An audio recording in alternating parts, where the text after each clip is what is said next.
So on this generation of diesel engines made between 1995 and 2003, you're gonna find a mass airflow sensor together with the intake air temperature sensor located right on top of the air filter box. So once the volume of the air gets measured, it goes into the turbocharger, if you have one, then travels through the intercooler down there and comes back here, where in my situation the pipe is cut, and you're gonna find the manifold absolute pressure sensor and the second intake air temperature sensor, which is important because the temperature of the air which comes in through the filter is going to be different after it gets into the turbocharger and comes into the intake manifold. Now if you have some trouble codes and you want to read them, you're going to need an adapter which will fit this connector down here, and then you can connect your regular OBD2 scanner. In my situation I don't have an adapter because I ordered it and it didn't come yet, so I will probably have to order a new one.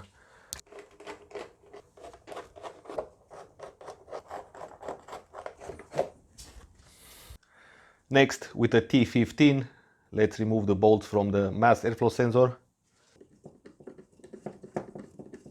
Then unplug the connector. Now the bottom screw is rounded up and rusted, so I will have to take this cover off the air filter box. So let's disconnect it from here. Just use the E10 and remove these bolts. And the T15 is spinning in there. So what I'm gonna do, I will cut the head of the bolt on a 90 degrees, just like that. And then I'm gonna be able to use a flathead screwdriver and hopefully the bolt will come out.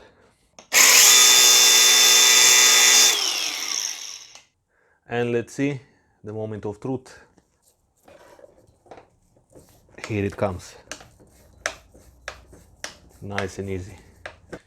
You can actually reuse this, it's quite reliable, I believe. Finally, I can take out the sensor. And here it is. Just remember the position of it. It goes in this way. As you can see, the air will travel through that channel. And you've got as well an air temperature sensor.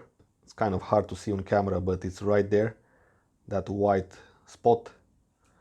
Now, of course, after you cleaned all these sensors, you want to eliminate the source of oil. So in the future, you don't need to clean them very often. And that's how the car will run better for a long time.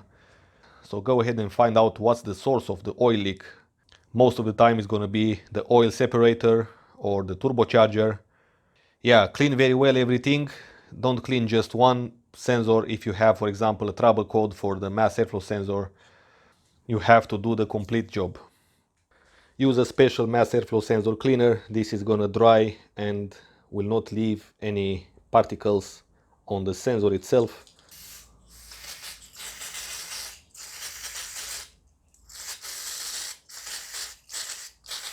Let it dry for a couple of minutes.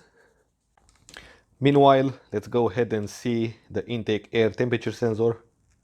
Okay.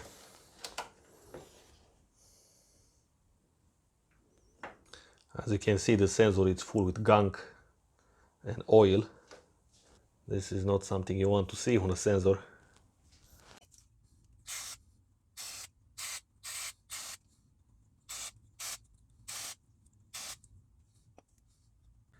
Now let's see the MAP sensor.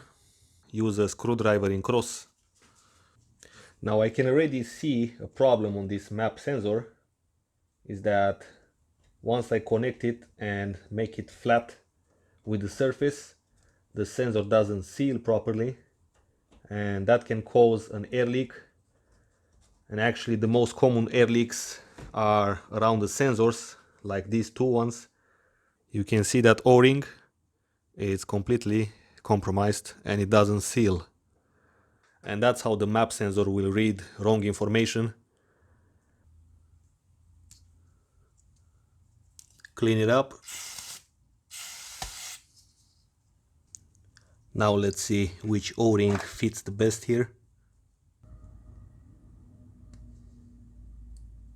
Now when I place it back here, you should feel that it goes a little bit hard in there. Yeah, so now it's a big difference compared to before. On the intake air temperature sensor, you've got as well an O-ring, which has to seal as well.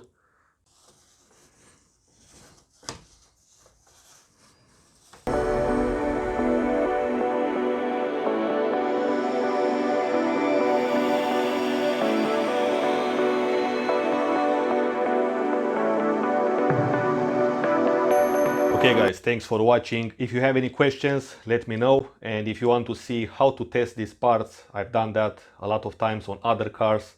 The process is going to be similar.